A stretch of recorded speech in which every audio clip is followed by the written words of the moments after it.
not starting just yet, y'all, but I'm going to go ahead and do the quick introductions. Joining us this afternoon that will be speaking are going to be Mayor Kirk Watson. And you guys know the spelling of his name, or do you need me to spell it out? Good? Okay. And then also joining us will be Austin Police Chief Lisa Davis. Again, I can spell her name unless y'all need me to spell it out. And we will open it up for minimum questions, but be mindful, obviously there is a lot of folks in the room. So we are going to call on you instead of just opening it up for random questions. So I'll kind of start over here. We'll start over here, work our way to the middle, and then close it out over here. But please wait until you're called upon before you just start jumping to answer questions. Also keep in mind, this is an open and ongoing investigation. So any information that she provides today could potentially change in the coming days as the investigation continues. And thank you all for joining us. We'll get started here in just a few minutes. Will anyone from the FBI be talking at all? FBI will be here to address questions if needed. And who would that be? Alex, A-L-E-X, Doran, D-O-R-A-N. Thank you.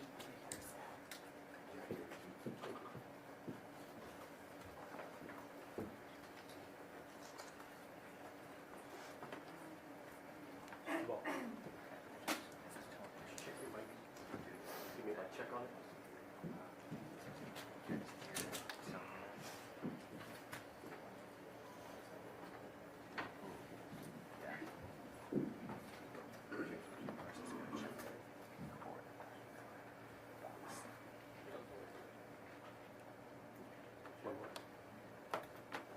Thank you.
Everybody's getting it. The little stay.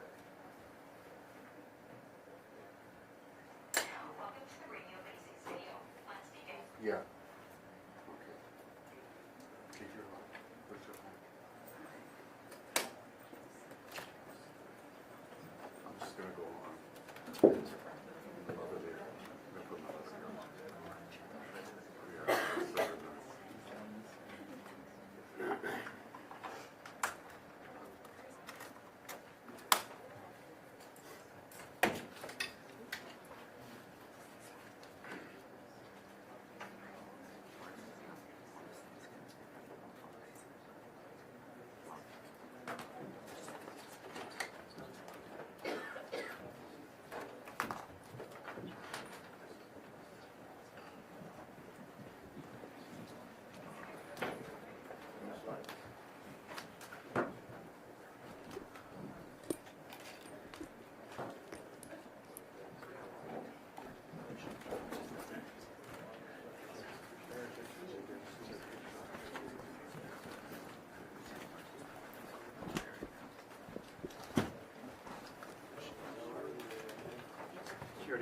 So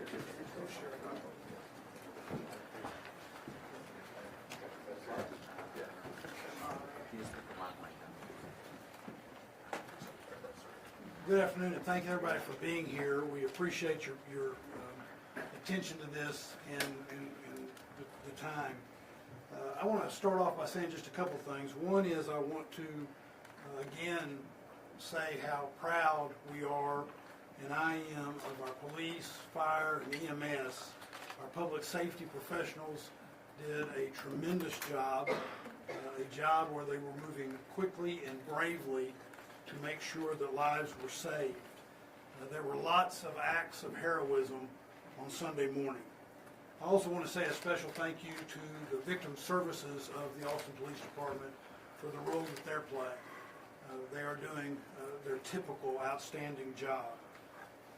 I thank our federal partners on behalf of the City of Austin, all of them. I want to reiterate our appreciation of their professional work. And of course, this investigation is still ongoing, but we deeply appreciate their being involved. I know that the people of Austin, Texas continue to hold the victims of this horrible tragedy in their thoughts and prayers. And then that leads me to also wanting to say a special thanks to the healthcare workers that have played such an important and prominent role in addressing the needs of Austinites after this tragedy. I'll have a few more things to say, but I want to bring up our Chief of Police, who, again, I deeply appreciate the work that she has done and the way she has handled this matter. And so, Chief Davis. Thank you, Mayor.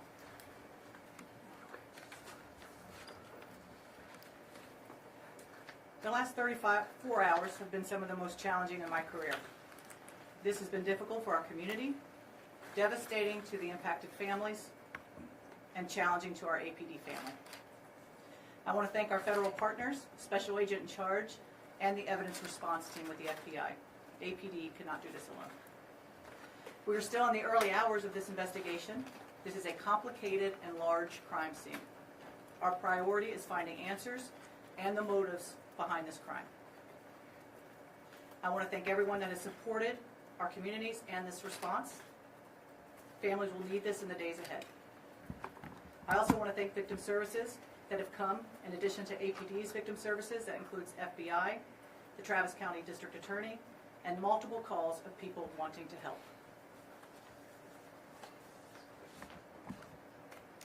I cannot imagine the grief, pain, and loss these families are feeling today, and my heart is with them.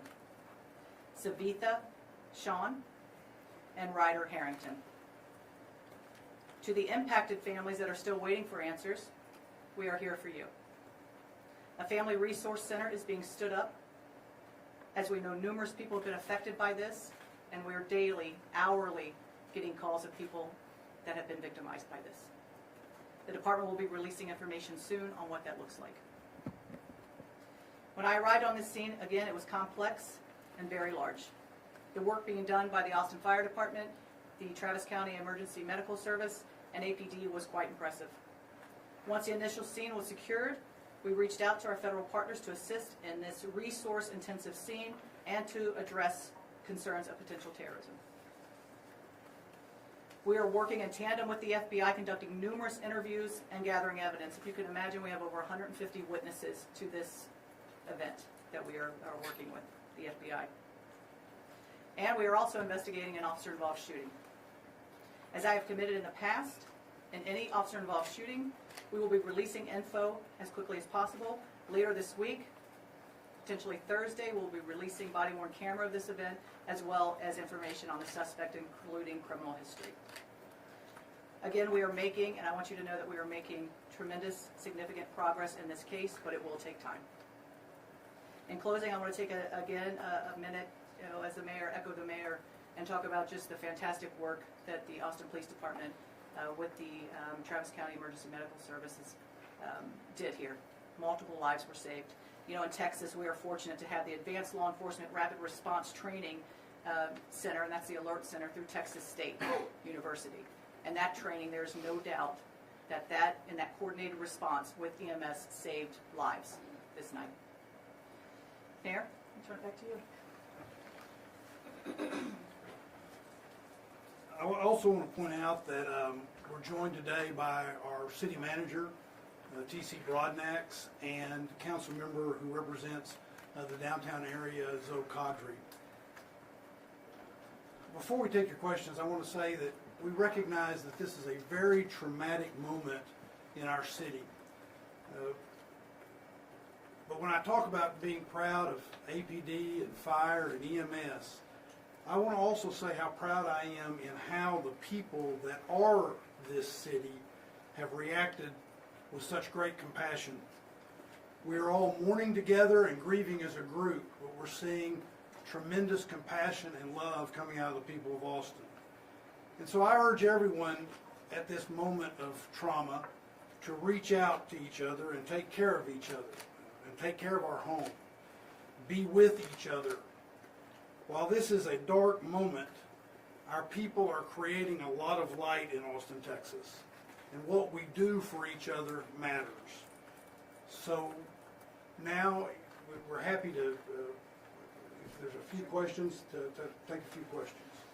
Want to start over here? We can start over here and then we'll go here. Yeah, has this impacted any plans, security plans for South by Southwest? It has not. You know, we have a press conference, I believe, next Thursday for our spring festival season. And certainly as we look at Austin and what makes Austin so great are those events. We are a major city police department and we go in best practices. I feel confident that the resources we have in play, South by Southwest, will continue on and it will be a safe festival season. Do we know how the suspects acquired these guns and whether they were acquired legally? The guns were required legally. I believe in 2017 out of San Antonio they were purchased. Can you tell us more about the victims? I think you said Savitha, Sean, and Ryder Harrison. Ryder Harrington. Harrison. Okay. Can you tell us more? Are they UT students? I think Ryder is a Texas Tech student. I don't know as far as what school they went to. That's certainly something that we can look into. But they were young. I believe Ryder was maybe 22 and Savitha 24 or 20 respectively. Are you able to share any details about the warrants that were executed yesterday in Del Valley and in Pflugerville? So anytime that you're doing an investigation like this, it's going to lead to search warrants. And so those warrants were based off information of where this person lived, addresses where he congregated, and evidence was taken from that. There's a video circulating on social media of an autonomous vehicle blocking emergency services near the scene on Sunday. Can you guys talk about the situation, what you encountered, and how you as you were accessing the scene and transporting victims? Yeah, I think that's something, I don't know if, Rob, if you wanted to address it? So, Rob Lukritz, Chief of Austin Travis County EMS. EMS, as well as our fellow public safety partners, work very closely with the autonomous vehicle vendors that operate here in the city of Austin. We had more than 20 assets, resources that responded to this event. As was said at an earlier press conference, we were on scene within 57 seconds.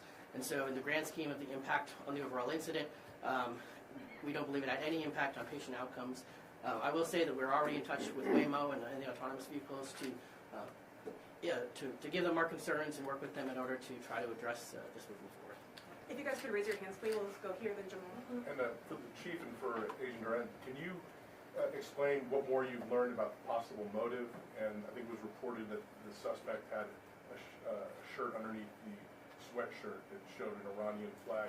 Is there a direct connection to the war in Iran with this shooting here? So I think for our purposes, as we're, looking at the totality of this, and certainly as a police chief, and we're coming in and we're getting this information, and we see those indicators, we see, the second shirt with the Iran, the picture of the Shah on that T-shirt as well.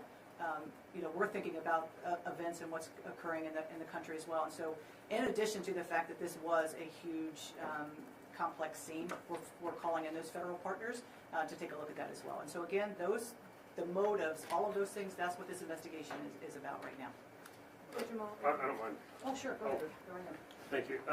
So I'll add on that, but first I just want to also express our regards for the victims' families, those impacted by this tragic event.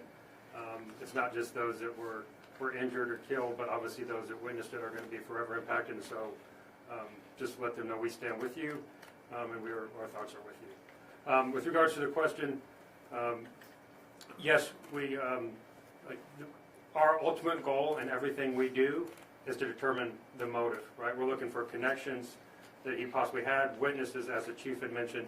We are pouring through thousands of hours of video, We have massive amounts of both digital and physical evidence, and this is a around-the-clock, 24-hour investigation at this point, and any declarations on what led to that motive would be premature.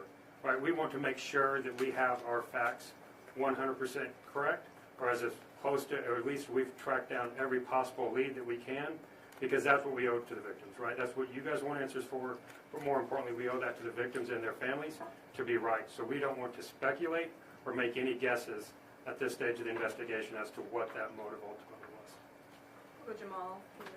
So maybe to piggyback off of that, are you all looking into anyone else that may be connected with the suspect at this time that you know of, or is there anything else about the suspect you can share? Chief? Again, we will have some criminal history, some background, that type of thing on Thursday when we address the officer-involved shooting. But as far as anyone else, that's all part of what that investigation is currently. Given some of his interactions with your agency previously, some of the social media posts attributed to him, had your agency or any agency identified him as a potential concern or a threat before this? We have not at the Austin Police Department, no. No, he was not previously on our radar.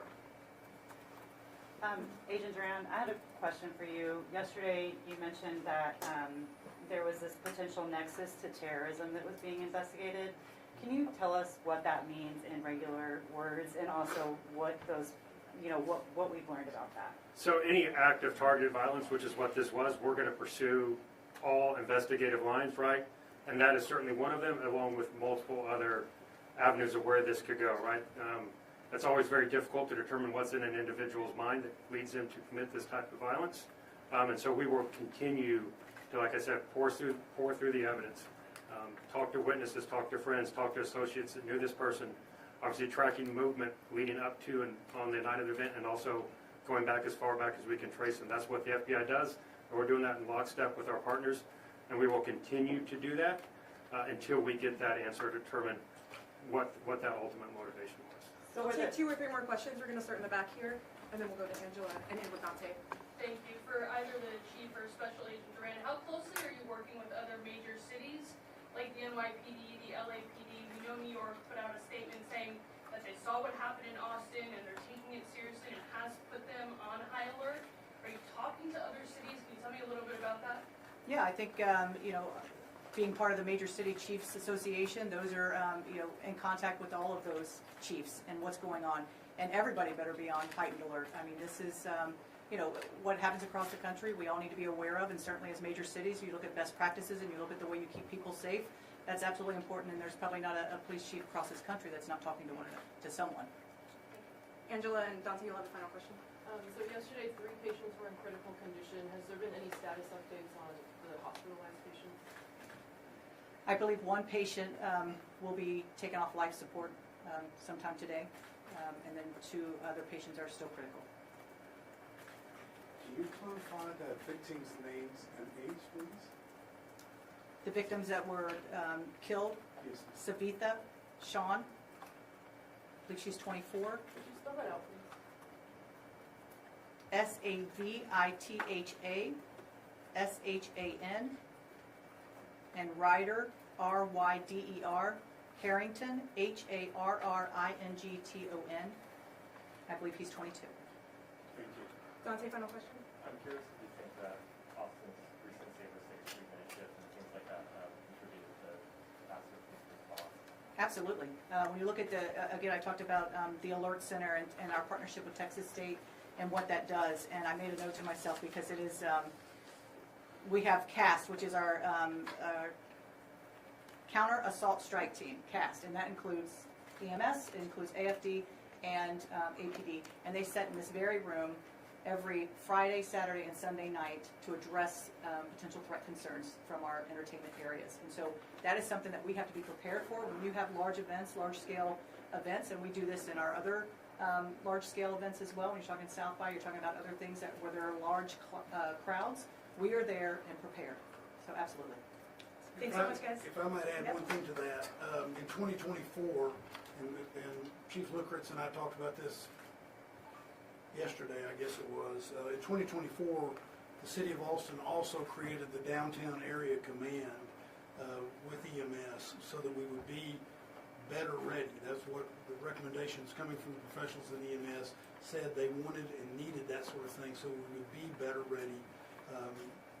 God forbid there was a situation like this, and we think that also played a significant role in addition to what the chief was saying. Thank you all.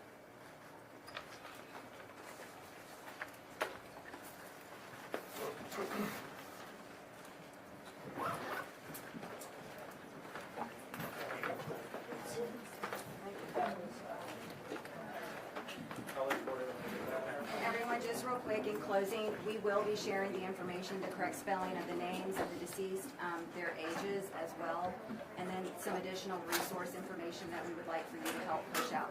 And isn't there, could you, in that extra resources, clarify what taken off life support means? We can look into that for you. And both of the Say that again. both of those. We'll find out that information. Thank you all for being with us.